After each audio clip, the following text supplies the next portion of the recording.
Bueno, comenzamos a grabar. ¿Cuál es la idea de la clase de hoy? Es empezar a hablar de probabilidad, ¿sí? Que es la primera unidad de la materia.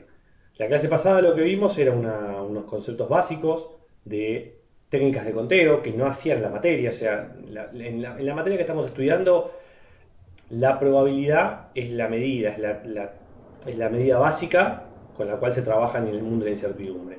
Entonces necesitamos aprender primero qué es la probabilidad para luego empezar a trabajar en todo lo que les fui comentando de experimentos aleatorios, trabajos con incertidumbre, bueno, todo lo que viene en la aleatoriedad de la materia, en la parte de inferencia, todo el cuatrimestre completo.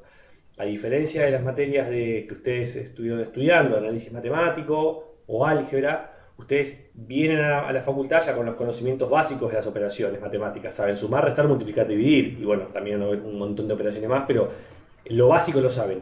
En estadística, ustedes lo básico no lo conocen, que es la probabilidad. ¿Sí? La medida es la probabilidad. Bueno, tenemos que aprender primero la medida para luego empezar a trabajar a partir de la unidad 2 el resto de los conceptos que son sí los conceptos importantes de la materia con los que vamos a estudiar las distribuciones, las formas de calcular probabilidades más sofisticadas, que son las variables aleatorias, y bueno, y conocer también lo que es el mundo de la inferencia estadística, que es lo que vamos a ver en la segunda parte de la materia, en el segundo parcial.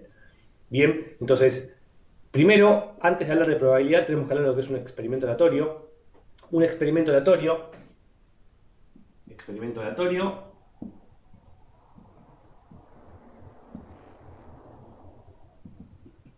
es un experimento cuyo resultado es incierto, ¿sí? Cualquier experimento cuyo resultado es incierto es un experimento aleatorio. Hasta que no hay experimento aleatorio, no hay probabilidad. El experimento aleatorio genera una probabilidad. Bien, si yo digo que algo, o sea, si no hay incertidumbre, no hay justamente probabilidad de que ocurra. Hasta que no tengo experimento aleatorio, lo que hablamos de porcentajes, no de probabilidad. Por ejemplo, si yo hablo de que el 80% de las personas son no fumadores, eso es un dato, es un porcentaje de personas no fumadores y un 20% son fumadores. Bien, ahora, si yo les pregunto, una persona seleccionada al azar, ¿qué posibilidades tienen de que sea o no fumador? ¿Sí? O porque sí o porque no.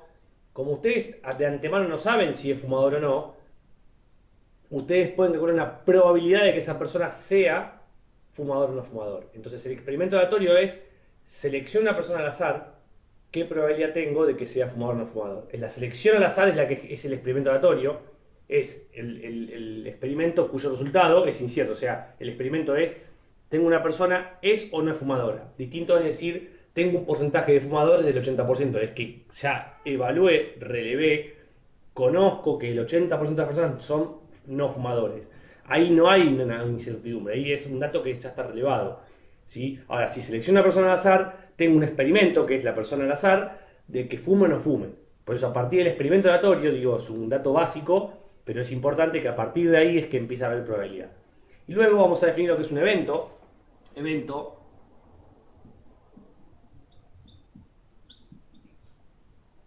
un evento es el resultado de un experimento aleatorio. El evento puede ser que sea fumador, que sea no fumador, en el ejemplo que di yo. ¿Sí? Acostumbrémonos a estas palabras porque a partir de ahora vamos a usar mucho esta nomenclatura, este glosario de experimento aleatorio, evento, suceso son sinónimos y lo vamos a ver mucho de acá en adelante. Esto como para empezar. Ahora, la probabilidad existe solo si tenemos un experimento aleatorio. Sin experimento aleatorio no hay probabilidad, se habla de porcentajes. Entonces, para empezar a definir qué es una probabilidad, vamos a ver dos teorías de probabilidad, las dos primeras teorías de probabilidad, que no son las teorías de probabilidad formales que quedaron en la historia, pero sí fueron teorías en una primera aproximación a la probabilidad de que es como se fue generando la formalidad matemática de la estadística.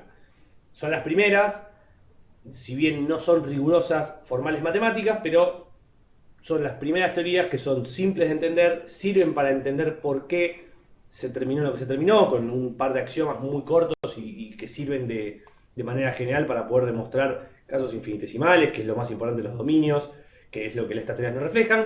pero son muy buenas para entender una aproximación rápida a lo que es la probabilidad. Vamos a empezar por la teoría clásica. Teoría clásica de probabilidad.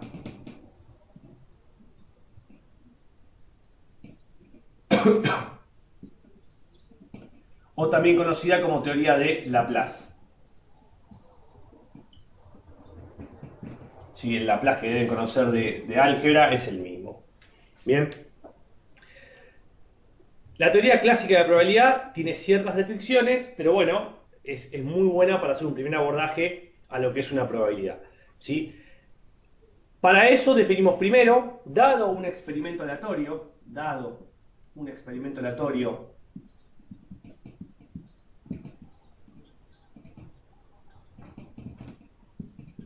vamos a llamarlo R, ¿sí? Dado un experimento aleatorio R, si se cumplen estas cuatro condiciones, podemos definir la probabilidad en términos de Laplace. La primera, el número total de posibilidades de resultados que tiene ese experimento lo llamamos n. Y es un número finito. ¿Sí? Resultados posibles del evento.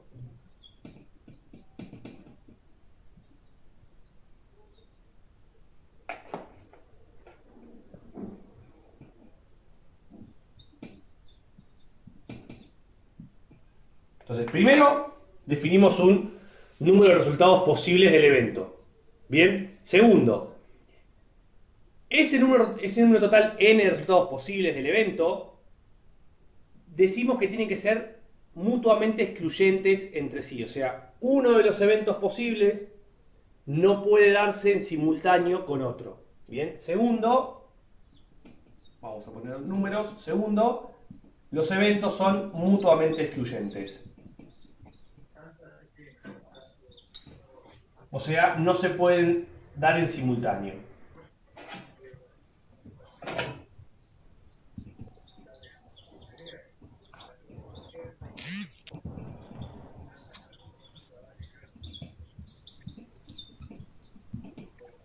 Bien. Tercero, todos los eventos tienen que ser igualmente probables, o sea que no hay ninguna preferencia de uno por sobre otro, o sea, todos se pueden dar en la misma, de la misma forma. No hay ninguno que esté por encima del otro en términos de que sean a priori probables. Lo que se dice que son igualmente probables o también llamados equiprobables. Eventos equiprobables.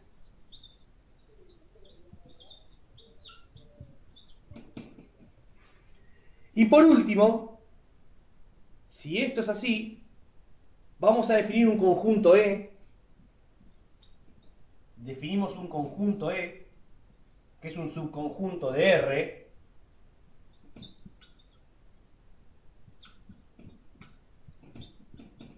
¿sí?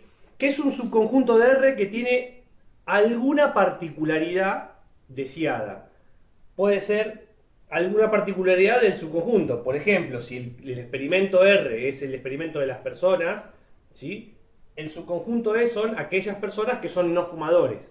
¿Bien? Tiene alguna particularidad del conjunto más grande. ¿Cuál es la particularidad? Bueno, son los no fumadores. Bien, si tenemos estas cuatro, si se cumplen estas cuatro premisas, vamos a definir a la probabilidad del evento,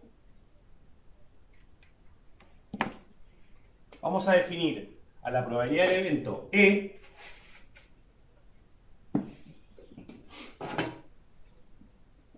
según Laplace, que esta probabilidad del evento E pertenece a R, experimento aleatorio, o sea, es un resultado del experimento aleatorio.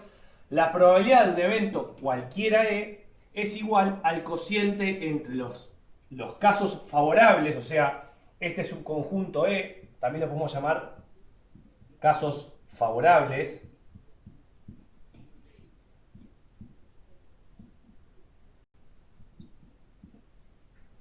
los casos favorables sobre los casos posibles. Es muy simple cómo se define esta probabilidad, es la probabilidad según Laplace, según la teoría clásica. y surge como el cociente entre los casos favorables y los casos posibles. Bueno, a priori, ahí creo que ahí hace foco. Dejo un segundo, así hace foco y queda grabado bien eso en el video. A priori, esto que ustedes están viendo, como la teoría clásica, que es muy simple, recuerden que tenemos que repasar esos 4 puntos que les dije. O sea, en el primer punto, tenemos que hablar de que tenemos un subconjunto n infinito, que los eventos son mutuamente excluyentes, o sea, que no pueden ocurrir de manera simultánea, que son igualmente probables, o sea, son equiprobables. O sea, no hay ninguno que tenga mayor posibilidad de ocurrir que otro, ¿sí? A priori son todos iguales, y después tenemos este subconjunto de que, nada, es de la definición, o sea que si tenemos equiprobabilidad en eventos y estamos hablando de un subconjunto finito que son mutuamente excluyentes, decimos que la probabilidad se cálcula de esta manera, y eso es muy fácil, sí. Típico ejemplo, las cartas. Si uno puede seleccionar un mazo de cartas de 40 cartas españolas, ¿sí? Si yo les pregunto cuál es la probabilidad de obtener un 1 de oro, fíjense que ustedes automáticamente, digo, ¿cuál es la probabilidad de obtener el 1 de oro de 40 cartas españolas? Todos intuitivamente dicen, y bueno, 1 sobre 40, porque es una posibilidad única que hay en 40. Está bien. En el razonamiento de Laplace es, primero, ¿tenemos experimento aleatorio? Sí, si selecciono una carta al azar, ¿qué probabilidad tengo que sea el 1 de oro? Entonces la selección al azar de la carta, ese fenómeno es el experimento aleatorio. ¿Hay probabilidad? Sí, porque hay experimento aleatorio. ¿Cuál es la probabilidad cuál es la probabilidad de obtener 1 de oro? Primero, ¿hay n elementos? Sí. El primer punto se cumple, hay 40 cartas. ¿Son mutuamente excluyentes? Claro, porque si sale una carta es que no sale la otra.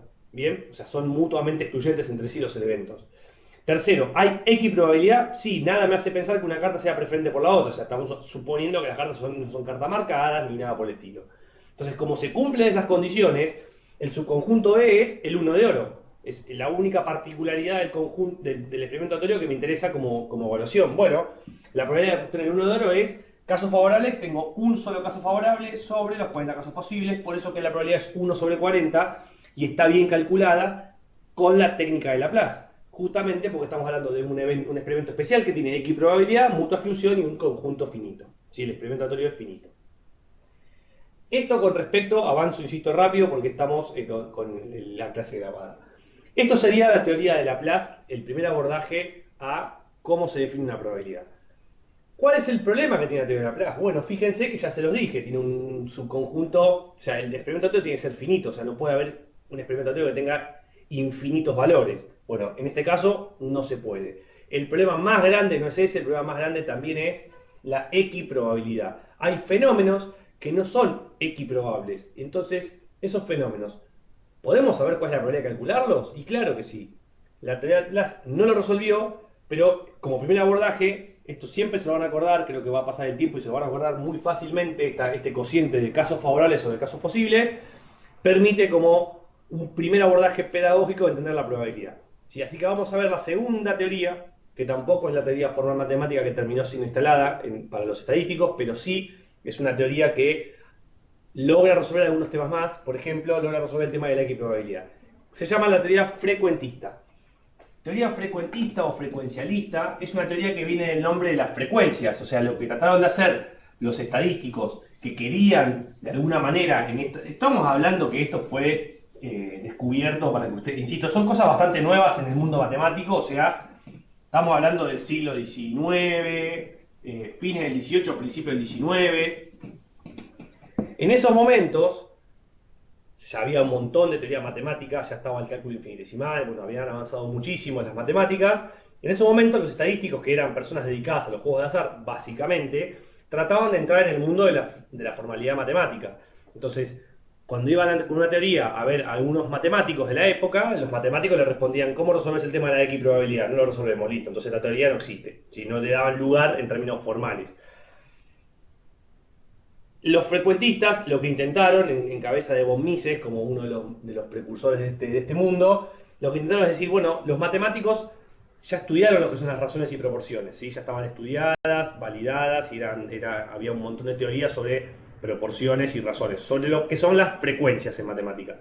Entonces, si podemos asociar la probabilidad a una frecuencia, toda la matemática que ya está aceptada, formal, del mundo de las frecuencias, la vamos a poder aceptar al mundo de las probabilidades y vamos a lograr que la probabilidad sea considerada como una teoría también y entremos en el mundo de la formalidad matemática y no estemos en este mundo, si quieren, corridos del eje, no en el centro, siempre como jugadores de azar y no como científicos de la matemática y tratar de ingresar a ese mundo. Bueno, la teoría frecuentista así lo hizo, intentó ir por el lado de las frecuencias para que todas las propiedades que estaban demostradas y los axiomas que estaban demostrados de las frecuencias valgan también para la probabilidad. Entonces lo que hicieron fue algo muy simple que en vez de hacerlo a priori, lo hicieron a posteriori y dijeron, bueno, la probabilidad la calculo antes, como si hacíamos con la teoría clásica. La teoría clásica, si usted tiene un evento equiprobable, puede calcular la probabilidad antes de que ocurra, justamente de un evento. ¿Sí? En este caso, la selección del 1 de oro de un mazo de cartas.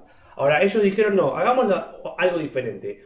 Realicemos un evento varias veces y en función de la realización del evento vamos a calcular la cantidad de veces que el evento es favorable sobre una cantidad de repeticiones. Entonces, en vez de definir la probabilidad ex ante, dicen, realicémoslo muchas veces, ¿cuántas? Tantas como uno quiere, cuantas más hagamos mejor, porque eso demuestra que es más robusto el cálculo.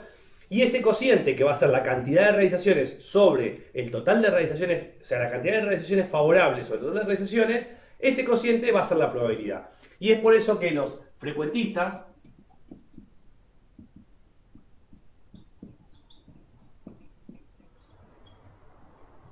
definen a la probabilidad de un evento E, y acá vale lo que vine diciendo recién, dado un experimento aleatorio R, ¿sí? Un experimento aleatorio R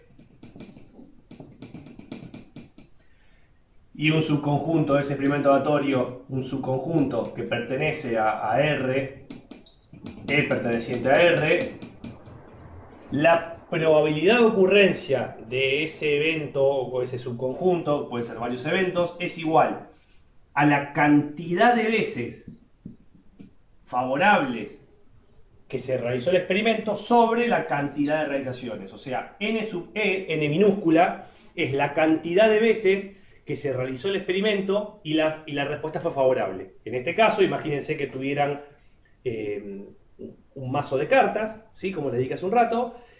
Bueno, ¿cuál es la probabilidad de obtener el 1 de oro? Bueno, seleccionan una carta, miran qué carta es. ¿Es 1 de oro? No. Es una realización no favorable. Acá suma 1 y acá no suma nada. Guardan, mezclan, sacan de vuelta la carta. ¿Es 1 de oro? No. Otra vez, 2, nada. Y así sucesivamente lo hacen muchas veces. Supongamos, supongamos que a modo de ejemplo, obtienen 25 veces el 1 de oro, ¿sí? Sobre 100 extracciones, eso significa que la probabilidad de obtener el 1 de oro es el 25%, 0,25 en tanto por 1. Y ustedes me dirán, bueno, pero eso es muy distinto a lo que daba la teoría de clásica. Claro que sí, porque esta teoría depende de la realización, o sea, realizan el experimento, contabilizan la cantidad de veces que fue favorable la realización sobre la cantidad de realizaciones totales. Como esto es una frecuencia, ellos dijeron, desde acá podemos demostrar todas las razones de las matemáticas de la frecuencia. Entonces, uno importante, esta teoría no tiene un problema con respecto a la equiprobabilidad. Justamente fíjense que pueden probar experimentos que no haya la misma cantidad, no sea la misma probabilidad de que ocurra un fenómeno por sobre otro, porque es simplemente realizarlo, y lo que da, si no tiene por qué ser equiprobable. Y segundo, todo lo que era términos de frecuencia ya estaba demostrado, entonces no tenían que ni meterse en el mundo de las frecuencias. Básicamente, los axiomas que quisieron demostrar y desde los que sí pudieron demostrar, les dijeron, bueno, una de las conclusiones, si esto es válido, podemos decir que la probabilidad de ocurrencia de un evento siempre va a estar entre 0 y 1. ¿Por qué? Y bueno, porque si una frecuencia siempre está entre 0 y 1, la probabilidad va a estar entre 0 y 1. ¿Qué quiere decir eso? Insisto, esto surge de hacer la analogía de las frecuencias ya demostradas en matemática. Bueno, si no tengo ninguna realización favorable sobre un total de realizaciones va a ser 0, y a la inversa, si son todas favorables sobre el total, es 1. Más que 1 no puede ser y menos que 0 tampoco. Entonces, ya acotar que la probabilidad está entre 0 y 1 es una conclusión a la que llegaron los frecuentistas. Segundo y muy importante, ellos definieron dos probabilidades: el evento imposible, la probabilidad del evento imposible, que es 0, y la probabilidad de evento seguro, que es 1. Al tener dos valores de magnitudes, ¿sí? Tanto el mínimo y el máximo, bueno, podemos decir el evento imposible y el evento seguro. Eso no significa que el evento no pueda ocurrir. Digo, está la probabilidad del evento imposible y está la probabilidad del evento seguro. ¿Sí? Al hablar de incertidumbre, siempre, al hablar de incertidumbre, las cosas pueden pasar. Y eso tiene que ver con que estamos en el mundo de incertidumbre. Digo, el evento imposible, si es un evento, no quiere decir que no vaya a ocurrir conceptualmente. Ahora, sí está definida la probabilidad del evento imposible, que es 0, y obviamente el evento seguro, que es 1. Bien. Otra cosa que también surge de acá es que, como son frecuencias y cada probabilidad va a estar entre 0 y 1, la suma de todas las probabilidades de los eventos, del experimento aleatorio, tiene que ser igual a 1. La sumatoria de todas las probabilidades de los eventos sub i, igual 1 hasta n, tiene que ser igual a 1. Porque claramente, si las frecuencias están entre 0 y 1 y sumo todos, es el todo. O sea, básicamente lo que hemos dicho acá es la suma de todas las probabilidades del experimento aleatorio tiene que ser el total. Y eso en estadística lo llamamos ley de cierre. ¿Sí? Tendría que levantar un poquito más el pizarrón.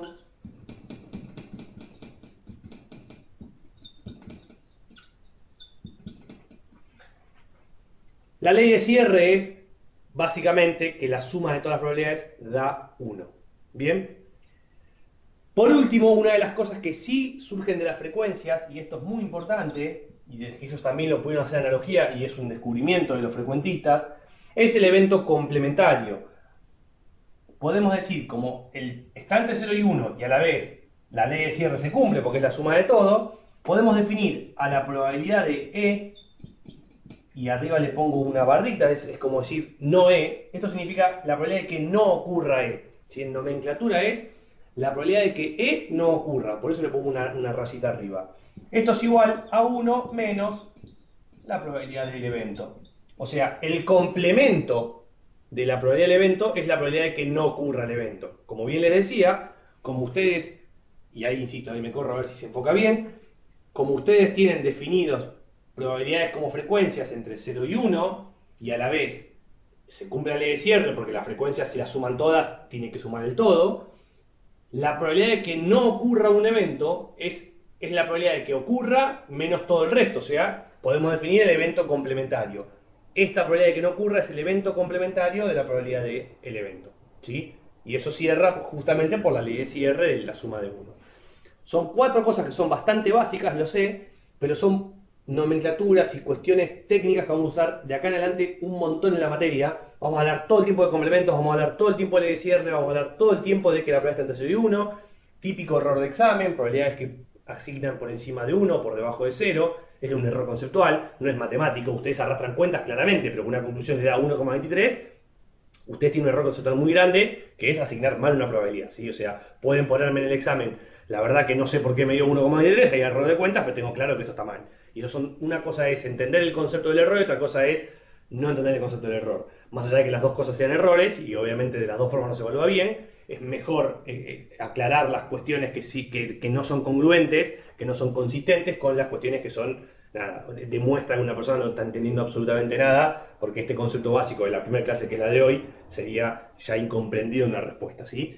Entonces, dicho todo esto, la teoría frecuentista, resolvió la probabilidad de 0 y 1, la ley de cierre y el evento complementario. ¿Qué pensaron los estadísticos? Dijeron, listo, resuelto el problema. Vamos a los estadísticos, a los matemáticos, a ver si nos dan lugar como formalidad matemática. Intentaron y la respuesta fue no. ¿Por qué? ¿Qué es lo que no resuelven las teorías de las frecuencias? Lo que no resuelven son los experimentos aleatorios que tengan infinitos valores. Podría ocurrir un experimento aleatorio que tenga infinitos valores, y esto no lo resuelve.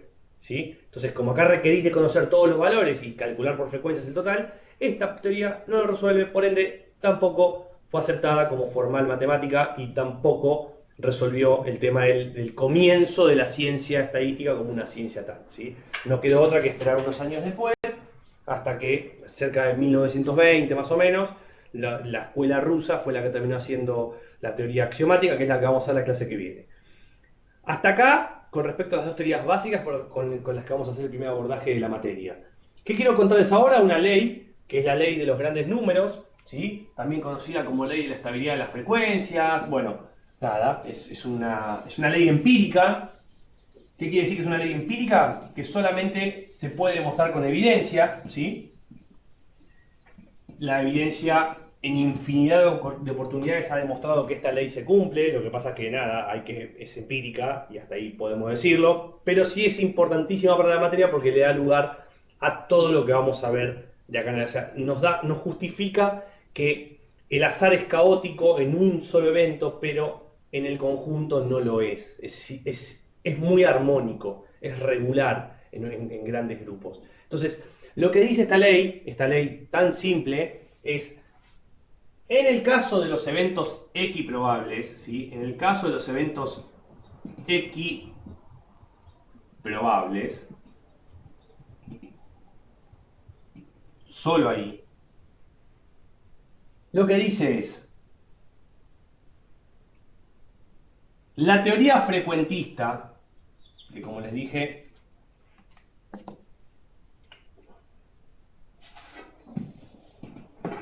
la habíamos definido como el cociente de las realizaciones, la habíamos definido como el cociente de las realizaciones favorables sobre el total de realizaciones, ahí se ve, yo tengo un fibrón un poquito gastado, pero estas realizaciones, a medida que las realizaciones crecen mucho, ¿sí? Y cada vez más, tanto como uno quiere, o sea, en el límite, cuando n las realizaciones tiende a más infinito, la probabilidad frecuentista de eventos equiprobables tiende a la probabilidad clásica de Laplace. Y ahí se unen los dos mundos. Está medio bajito, es medio tenue el color, pero creo que ahí se llega a ver, ¿sí? O sea, la teoría frecuentista oscila con una convergencia asintótica a la teoría de Laplace. Para ponerlo en términos gráficos,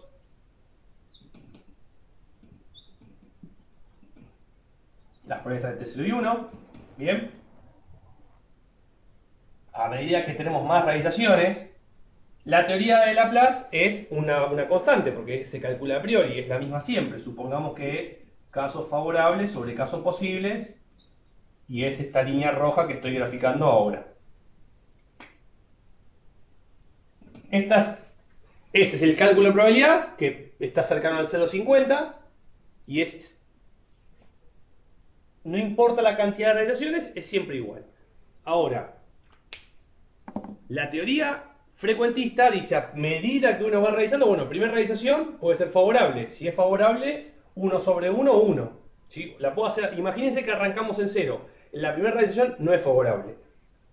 La segunda, la primera no es favorable. La segunda puede serlo, y así vamos agrandando hasta que llegamos hasta un número muy grande, más infinito. ¿Sí? Entonces, lo que dice esta teoría es que empíricamente este cociente, ¿sí?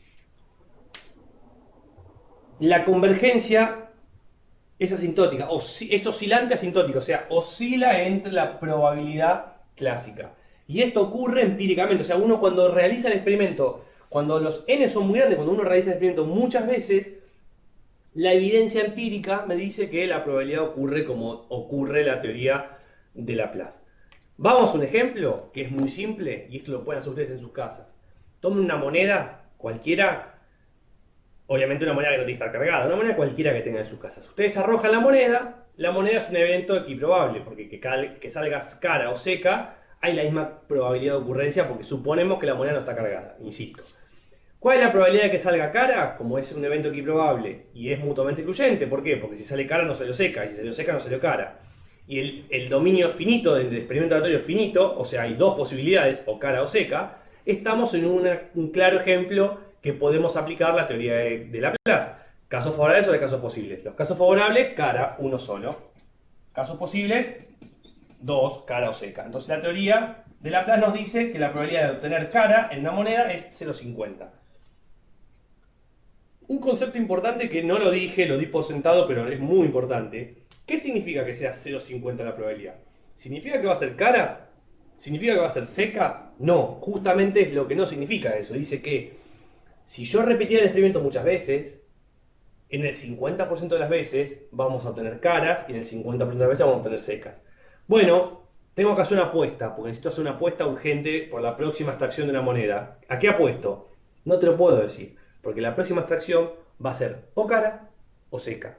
Y por más que las probabilidades digan que es un 99% cara y un 1% seca, porque es una moneda cargada, y yo creo que tengo muchas posibilidades, y de hecho las tengo, de que se obtenga cara, porque es un 99%, en un ejemplo de una moneda cargada distinta a la que estamos evaluando acá, cuando apuestan, capaz que tienen justo la mala suerte de que sale seca en el 1% de las veces. Entonces, yo no sé qué va a ocurrir en el próximo evento, pero sí la evidencia empírica me fue demostrando que si yo arrojo la moneda muchas veces y ustedes cuentan la cantidad de veces que obtienen cara, van a ver que en las primeras 10 extracciones que hacen, en los primeros 10 intentos, no necesariamente van a tener 5 caras de los 10, que les diga que les valide que la probabilidad de Laplace converge con la probabilidad frecuentista. Es claramente eso no va a pasar, es producto de la casualidad que ocurra. Pero prueben seguir hasta 100. Cuando llegan a 100, ya es más probable que en 100 realizaciones y la cantidad de caras esté más cerca de 40, 60 y esté oscilando a un 50%.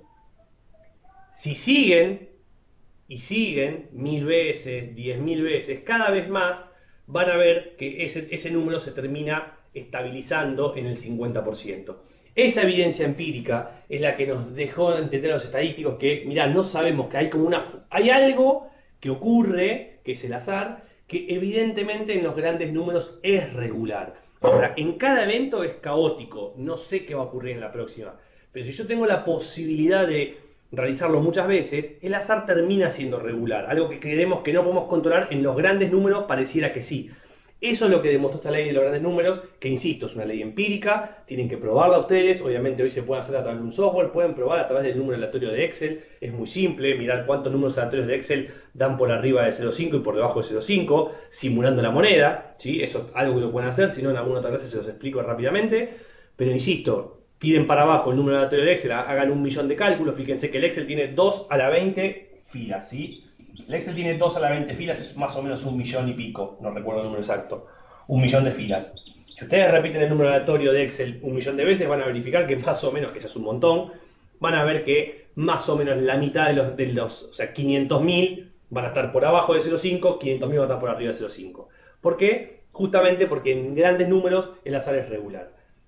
Esta ley nos permite a nosotros trabajar justamente en estudiar grandes comportamientos de grandes volúmenes. Ahí es donde podemos los estadísticos predecir si el fenómeno va a ocurrir o no. No sé cuánto, no sé si una persona va a dejar de pagar un crédito hipotecario o una persona va a comprar un producto de una, no sé, de una siderúrgica. La verdad no lo sabemos. Pero si yo puedo perfilar en grupos de gente qué grupos son más propensos y menos propensos para hacer ofertas diferenciadas y ahí trabajamos muchísimo para hacer focalizar la venta. Dicho, trabajamos muchísimo, ya están trabajando un montón a través de la web, cómo hacer para vender más. A ustedes les llegan seguramente un montón de publicidades cuando ingresan a YouTube, cuando ingresan a cualquier lado de la web, cuando van navegando la web, ustedes seguramente van recibiendo publicidades focalizadas en los perfiles que saben las compañías que van a tener mayor probabilidad de éxito en la compra y para eso los estadísticos trabajamos con estos conceptos básicos como les conté hoy. Bien, comentado esto, vamos a ir directamente a ver algún ejemplo simple porque para la próxima clase yo voy a hablar ya de lo que son las teorías de axiomática y meternos un poquito más en el teorema de Bayes, pero son cuestiones ya más de la próxima clase, insisto. Para hacer una analogía rápida y ver un ejemplo, como les dije, lo primero y principal. Supongamos el ejemplo de las 40 cartas, ¿sí? 40 cartas. 40 cartas españolas.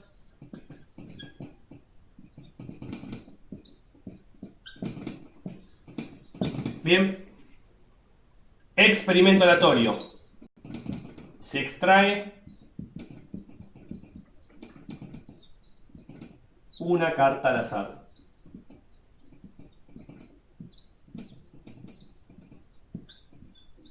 Se extrae una carta al azar. ¿Cuál es la probabilidad de? ¿Hay probabilidad? Sí, porque hay experimento aleatorio, ¿sí?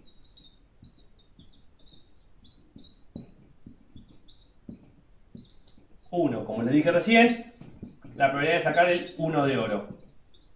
Esa probabilidad, como es equiprobable, mutua exclusión, finito el experimento, la cantidad de eventos del experimento, resultado del experimento aleatorio, perdón, se puede calcular por Laplace, 1 sobre 40 casos favorables sobre casos posibles. 2. Yo les pregunto cuál es la probabilidad de lo mismo, otra extracción distinta, de que se obtenga una carta oro. Bueno, muy fácil, por Laplace, casos favorables sobre casos posibles. Hay 10 oros posibles sobre 40. ¿Por qué? Porque hay 4 palos, oro, basto, copa y espada. Entonces tengo 10 posibilidades, 10 casos favorables sobre 40 casos posibles. La probabilidad de obtener un oro cualquiera es un cuarto. 3. ¿Cuál es la probabilidad de obtener un número par? Un número par, bueno, también como es una extracción, equiprobabilidad, mutua exclusión, un n finito de experimentos, de resultados del experimento, decimos que tenemos 20 posibilidades porque hay la mitad de números pares y la otra mitad son números impares. Bueno, es un medio la probabilidad de que la carta que extraemos sea par. Ahora, yo les pregunto, ¿cuál es la probabilidad de que la extracción sea una carta par del palo oro? Probabilidad de que sea par y oro. Todos hacen la cuenta rápida y dicen, ah, bueno, tengo 10 oros, de los cuales hay solamente 5 que son números pares. Bueno, es 5 sobre 40. Hay 5 casos favorables sobre 40 casos posibles. Fíjense que las 4 probabilidades las calculamos muy fácil porque identificamos que es una probabilidad de Laplace, pero estas 3 tienen una particularidad y esta tiene otra particularidad. Vamos a llamar a este tipo de probabilidades, ¿cuáles? Las que son probabilidades de un solo evento, las vamos a llamar probabilidades marginales o probabilidades simples, ¿sí? Que es la probabilidad de que ocurra un solo evento. Y cuando tratamos de 2 o más eventos en una probabilidad, acá que sea el evento par y el evento oro, hablamos de que son probabilidades compuestas. Entonces el mundo de la probabilidad se divide en las probabilidades simples, que son la probabilidad de que ocurra un solo evento, o también llamadas marginales, o las probabilidades compuestas, que son las probabilidades que ocurran más de un evento, 2 o más eventos. En este caso, que ocurra que sea par y el otro evento que sea oro. Hay 3 tipos que vamos a estudiar de probabilidades compuestas, ¿sí? La primera, insisto, lo dividimos así en probabilidades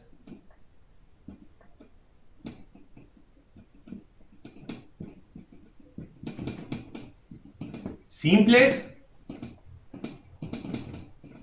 Prometí que iba a comprar filón y me olvidé. Les pido disculpas. El lunes sin falta.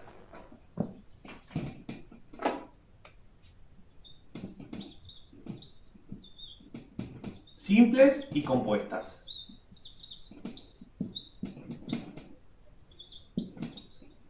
Simples o marginales, ¿no? Como les dije. Probabilidad simple o marginal, que es la probabilidad de un solo evento, o compuestas de 2 o más eventos. Dentro de las probabilidades compuestas hay 3 tipos de probabilidades. Las probabilidades conjuntas, totales o condicionales.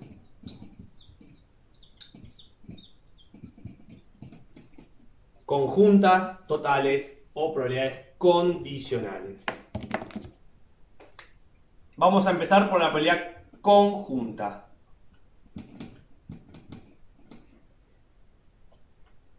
¿Qué es una probabilidad conjunta? Definición. Sean 2 o más eventos. Decimos 2 o más eventos, supongamos. Sí, no, 2 o más eventos, no importa. Se define como probabilidad conjunta a la probabilidad de que ocurran los 2 o más eventos de manera simultánea, ¿sí? Supongamos que tenemos 2 eventos nosotros acá, el evento A y el evento C.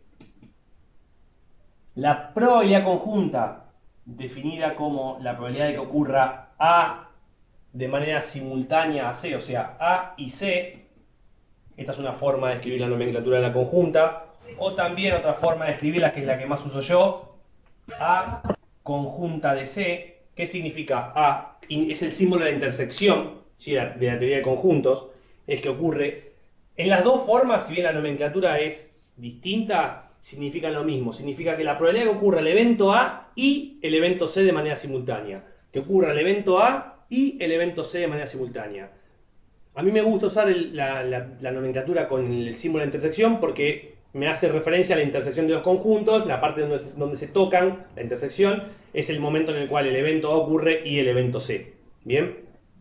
Entonces es la probabilidad de que ocurran dos de manera simultánea. ¿Qué es lo que habíamos hablado recién? ¿Cuál es la probabilidad de que sea par y un número del palo oro? Bueno, es el evento oro y el evento par en donde se cruzan, son los números pares del palo oro. ¿Sí?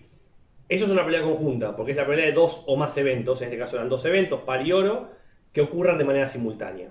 Bien, esa es la definición de probabilidad conjunta.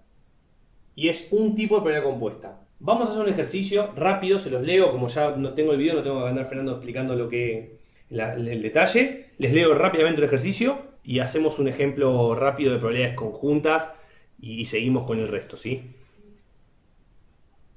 En un curso de primer año de la Facultad de Ciencias Económicas, el 70% de los alumnos estudian la carrera de contador. El 40% son hombres y el 20% son hombres que estudian para contabilidad. Se elige un alumno al azar. Primera pregunta, ¿cuál es la probabilidad de que estudie para contador? Segunda pregunta, ¿cuál es la probabilidad de que no estudie para contador? Tercera pregunta, ¿cuál es la probabilidad de que sea hombre y estudie para contador? La cuarta pregunta, ¿cuál es la probabilidad de que sea mujer y estudie para contador? Quinta pregunta, ¿cuál es la probabilidad de que sea hombre o estudie para contador? Entonces, fíjense que yo les di unos datos que son porcentajes. A priori son porcentajes. 70% de personas que estudian para contabilidad en la facultad, un 40% de hombres y un 20% que son hombres que estudian contabilidad. ¿Bien? Entonces, hasta ahí le di tres datos de porcentajes. Ahora, ¿dónde está la probabilidad? Porque fíjense que las preguntas dicen, hablan de probabilidad. ¿Cuál es la probabilidad de? Como yo les dije rápidamente, se selecciona un alumno al azar. Ahí está el experimento aleatorio. O sea, como hay experimento aleatorio, genera una probabilidad.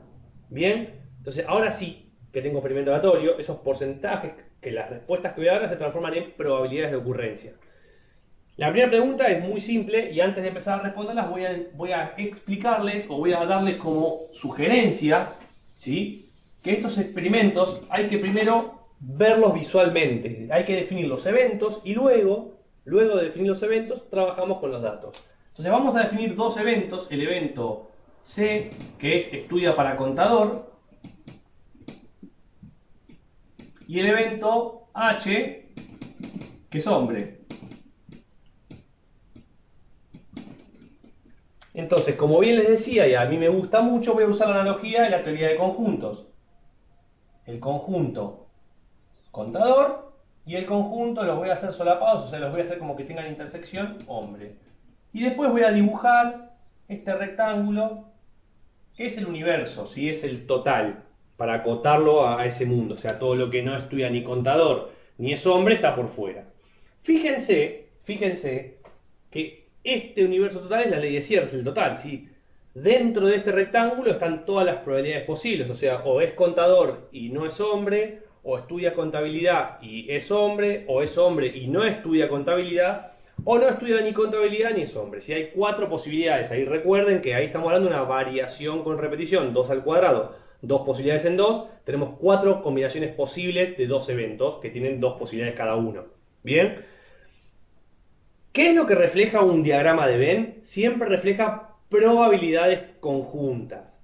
Porque siempre en cada punto que yo toque, siempre estoy tocando dos diagramas que se tocan o no se tocan. O sea, de las cuatro posibilidades, o estoy en el momento que no y no, o estoy en el momento que sí es contador y no es hombre, o que sí es contador y sí es hombre, o que sí es hombre y no es contador.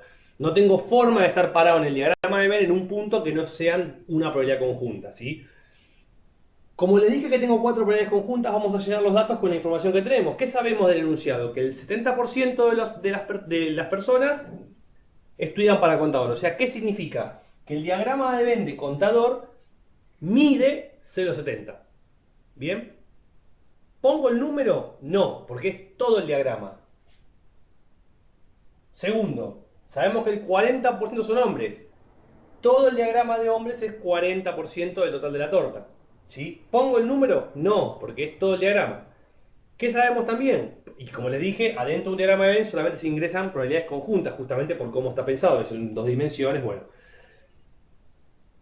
También nos dicen que hay un 20% son hombres y estudian para contador. Y ese sí, ahí nos están diciendo el dato exacto de la intersección, que 0,20 son hombres que estudian para contador. Ese número sí lo puedo ingresar al diagrama. Entonces, ustedes ya rápidamente han hecho la cuenta que si el total es 0,70 y 0,20 son los hombres que estudian contabilidad, este pedacito de acá es 0,50. ¿Para qué? Para que ambos sumen 0,70. Muy bien. Para ir un poquito, aprovechar que es la primera clase y hacer un poquito de raconto de lo que vengo diciendo de lo que descubrió la teoría frecuentista del evento complementario, la probabilidad de, vamos a ir de esta manera, la probabilidad de estudiar contabilidad,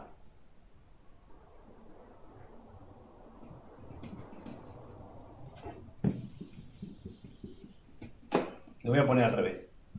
La probabilidad de estudiar contabilidad es exactamente igual a dos conjuntas. La probabilidad de estudiar contabilidad y no ser hombre, más la probabilidad de no estudiar contabilidad, perdón, de sí estudiar contabilidad y ser hombre. Me corro así se ve y enfoca mejor la cámara. Insisto, la probabilidad de ser contador es la resultante de la conjunta de contador con no hombres más contadores con sí hombres. ¿Sí? Es lógico y obvio, más allá que el gráfico es lógico, si lo estoy siempre la probabilidad de un evento, cualquier probabilidad marginal o cualquier probabilidad simple, siempre es resultante de la probabilidad simple conjunta con un evento más esa probabilidad simple conjunta con el complemento del evento, con el evento complementario. Porque es lo mismo decir, es la probabilidad de que yo salga, o supongamos que ¿cuál es la probabilidad de que yo vaya a comprar al supermercado? Que es un evento simple, que es que vaya a comprar al supermercado y después le agrego la probabilidad de que vaya a comprar al supermercado de noche o de día. Bueno, es la probabilidad de comprar al supermercado de noche más la probabilidad de que sea de día. Son dos eventos complementarios, porque o hay día o hay noche, no hay otra cosa.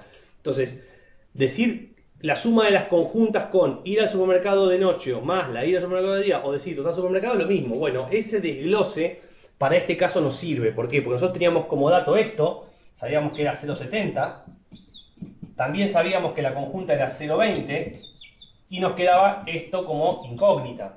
Bueno, simplemente lo que hicimos fue calcular la probabilidad simple menos la conjunta, nos dio como resultado la otra conjunta. Entonces pudimos ingresar analíticamente y ya no intuitivamente el 0,50 al gráfico, ¿sí?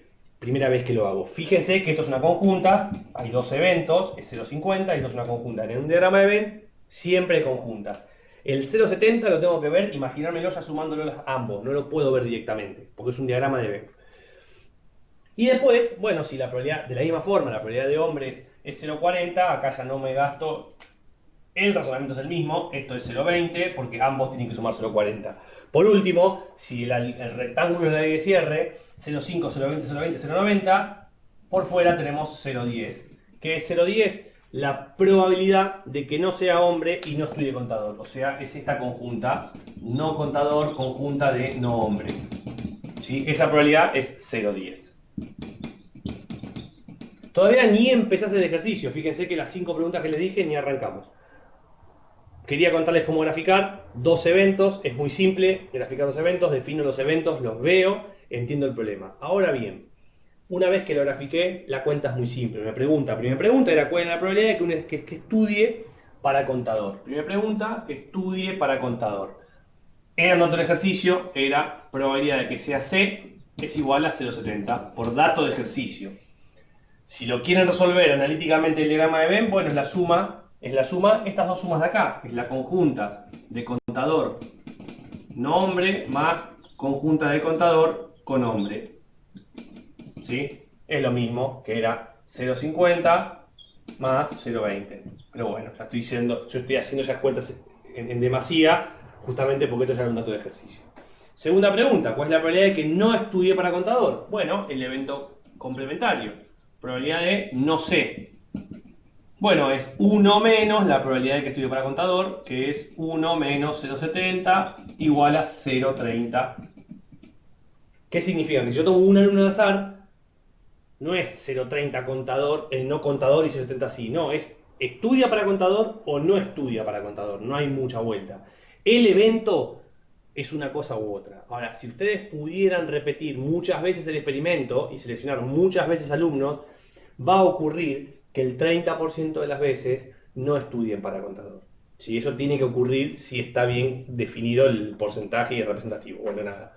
No me voy a meter en esa parte ahora, tema de la materia del segundo parcial, pero sí decirles que la probabilidad es un cálculo que me da idea de lo que ocurriría si esto se repetirá varias veces. Entonces, nada, hay más chances de que sea que estudie para contador de que no. Ahora, cuando seleccionas a uno, puede ser un no contador, ningún problema. Tercero, ¿cuál es la probabilidad de que sea hombre y estudie para contador? Bueno, me preguntan la conjunta. Fíjense que es una probabilidad conjunta de dos eventos. Que sea hombre y estudie para contador. Aprovechemos la nomenclatura que tenemos, ya que definimos los dos eventos. ¿Sí? Contador y hombre. Bueno, esto sale del enunciado de 0,20. Directamente del dato del enunciado. Cuarto, ¿cuál es la probabilidad de que sea mujer y estudie para contador? Bueno, podemos decir que la mujer es el nombre, entonces ¿cuál es la probabilidad de que sea mujer, o sea, nombre, y estudie para contador? Dado como estamos definiendo los eventos, lo que no es hombre es mujer, lo que no es contador es no contador, estudiado otra materia. Esta probabilidad, como hicimos el diagrama, la podemos calcular. Fíjense que es este 0,50, ¿sí? O sea, que no sea hombre y estudie para contador. Y por último, pregunta, ¿cuál es la probabilidad de que sea hombre o estudie para contador? Y acá, ¿cuál es la probabilidad de que sea hombre o estudie para contador? Y acá me mató, porque este O no es un I. Y yo les dije que una probabilidad conjunta era cuando se dan dos eventos de manera simultánea. Bueno, el o que ocurran uno, otro o ambos, es lo que se conoce con el nombre de probabilidad total, y en la simbología es el símbolo de la unión de la teoría de conjuntos. Entonces, esto que acabo de escribir acá, H unión C, que no se lee así, ¿sí? Yo se los digo por si no lo llegan a ver bien. Esto se lee probabilidad total entre el evento hombre y el evento contador. ¿Qué significa? Que se dé, que ocurra que sea hombre, o que ocurra que sea contador, o que ocurra que sean ambos, ¿sí? Entonces les defino lo que es la probabilidad total, que es la segunda probabilidad, el tipo de probabilidad de probabilidades compuestas que les había anunciado al principio de la clase. Probabilidad total. Definición. Es la probabilidad de que ocurran dos o más eventos de manera simultánea o individual. Es la probabilidad de que ocurran dos o más eventos de manera simultánea o individual. Supongamos que tenemos el evento A y el evento C. La probabilidad total entre A y C es igual a la probabilidad marginal de A más la probabilidad marginal de C menos la probabilidad conjunta entre A y C. Esta es la definición de probabilidad total. Siempre es así. La total entre dos eventos es las marginales menos la conjunta. ¿Sí? O las probabilidades simples menos la conjunta. Siempre. En nuestro ejemplo sería la probabilidad de H de ser hombre más la probabilidad de estudiar contabilidad menos la conjunta entre hombre y estudiar contabilidad. O sea, 0,40 más 0,70 menos 0,20. O sea, 0,90. ¿Qué significa 0,90? Fíjense en el gráfico. 0,90 significa esto.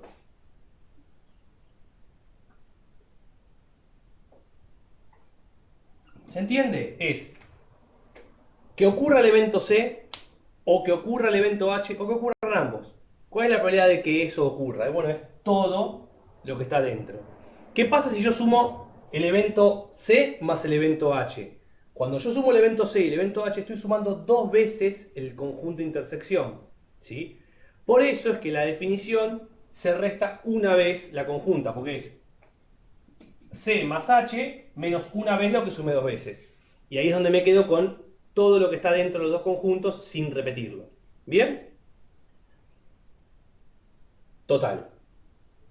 Fíjense que hay una propiedad que también podemos ver, que sale por diferencia, que es la siguiente, miren. La probabilidad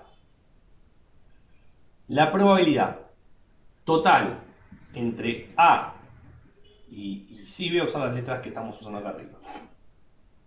La probabilidad total entre A y C es igual a 1 menos también la conjunta entre A y C, pero negadas. La total entre dos elementos es la definición que les dije acá arriba. A más C menos la conjunta, ¿sí? Ahora también, fíjense que así como les dije que era todo lo que estaba acá adentro, yo todo lo que está acá adentro lo puedo calcular como ¿qué? Como 1 menos lo que está acá afuera. ¿Qué es lo que está acá afuera? Es la conjunta entre que no ocurra el evento H y no ocurra el evento C. En la definición de A, sí, el evento C por C contador, ¿sí? En la definición genérica que usé la letra A y la letra C, también de casualidad usé la letra C, es la total de dos eventos es igual a 1 menos la conjunta de las negaciones de ambos. Que es lo mismo que decir que le saqué este 0,10 de afuera, pero bueno, en términos generales es esto es equivalente a esto. Bien, no se olviden, total es 1 menos la conjunta, pero ¿de qué? De las negaciones. Esta es fácil de ver, porque es la directa. Les voy a poner una un poquito más compleja.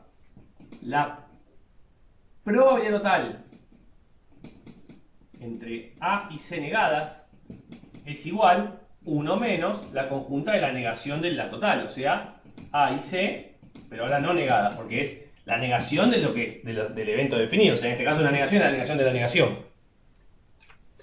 Y esta ya, si se la imaginan gráficamente, es más difícil.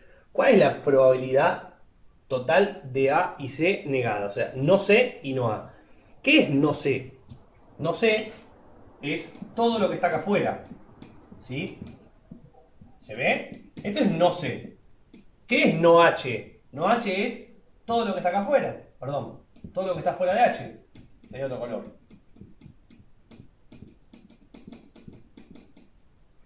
¿Y cómo ocurre? ¿Cómo ocurre no C, no H o no ambos? Porque acuérdense la definición de la total, era la probabilidad de que ocurra un evento, el otro o ambos de manera simultánea, ¿sí? De las tres formas posibles. O sea, que no sea C estaría bien para total, que no sea H también, y que no sean ambos también. Entonces, el no C es todo lo que está por fuera. Si también se da no H, es todo lo que está por fuera del no H. Y si se dan de manera simultánea, ¿cuándo es no C y no H conjunta? Es todo lo que está acá afuera en todo momento. O sea, ¿cuál es la única parte que no se considera? Este pedacito de acá, la intersección de ambos, porque es cuando ahí se da C y H, y dijimos no C y no H. Entonces, fíjense que la total de no, y lo voy a poner en términos del ejercicio que estamos haciendo, que no estaba en el ejercicio igual esto, pero la total entre no H y no C del ejercicio este es la conjunta, es 1 menos la conjunta de H y C, o sea, de que sea hombre escribe para contabilidad. Y eso es 1 menos 0,20, 0,80. ¿Por qué? Porque 0,80 es la suma de lo que está por fuera de C, lo que está por fuera de H y lo que está por fuera de ambos. O sea, lo que no es la intersección de ambos. Sí, bien. Insisto con esto, con esta complejidad, porque es complejidad desde lo visual, pero conceptualmente es muy simple esto. Estamos haciendo conjuntos y no estamos complicando mucho más en este caso el problema de dos variables. Por último, voy a definirles, y ya con esto cierro la clase por hoy, voy a definirles la probabilidad condicional, que es la última probabilidad compuesta.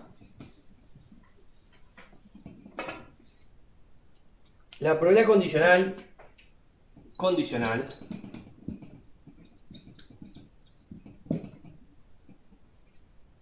dados dos eventos A y C, probabilidad condicional de A condicionado en C, es, ¿cómo se lee esta probabilidad? La probabilidad de que ocurra A sabiendo que ocurrió C. Acá hay certeza, C es certeza, ya sé que ocurrió, ya tengo certeza de que el evento C ocurrió. Si el evento C ocurrió, ¿cuál es la probabilidad que ocurra A? Bueno, la definición dice que es la probabilidad conjunta entre A y C sobre la probabilidad de la condición, que es C. Y esto grábenselo a fuego. Condicional es conjunta sobre condición. O sea, es una probabilidad compuesta porque intervienen dos eventos. Lo que pasa es que uno ya ocurrió, el otro no. O sea, el otro no lo sabemos, es la incertidumbre. Bueno, la probabilidad condicional es la conjunta sobre la condición. ¿Qué es hacer conjunta sobre condición en términos gráficos del diagrama de Venn que habíamos visto hace un ratito? Miren, es muy simple. Si yo les pregunto cuál es la probabilidad que ocurra el evento A, sabiendo que ocurrió el evento C, tengo dos eventos, me corro para que haga foco, A y C, yo ya sé que ocurrió el evento C. Entonces el rectángulo de afuera ya no tiene sentido para mi cálculo. ¿Por qué? Porque ya sé que ocurrió C. Ya no mido probabilidades relativas al rectángulo. Tengo que mirar la probabilidad relativa a este diagrama del evento C. Lo que tengo que saber es cuál es la proporción del evento A dentro del evento C. O sea, cuál es la parte de A en C. Y la única parte es la que se cruza. Entonces, la conjunta sobre el evento que ya sabemos que ocurrió. Por eso es que la probabilidad esta es distinta. Está condicionada a un evento que ya sabemos que ocurrió. Por eso es que se llama condicional. ¿Sí? Ejemplos en la guía tienen para hacer, prueben, avancen en la guía número 1. ¿No la pueden hacer toda? No, todavía nos faltan ver algunas cosas de independencia, de mutua exclusión y teorema de Bayes, pero pueden empezar a avanzar en la guía y hacer algunas cosas. Empiecen antes que la guía a leer el libro, la parte de probabilidad, léanse todo el capítulo de probabilidad, así ya van avanzando para el lunes la clase de, aprovecho y me corro, así anotan esa última definición. El libro de probabilidad, la parte del capítulo de probabilidad, perdón, para que ya tengan avanzado lo que es el teorema de Bayes y el resto de los eventos, y trabajen el fin de semana con la guía práctica 1 una vez que terminen de leer el libro. Espero que haya servido por hoy y seguimos el lunes.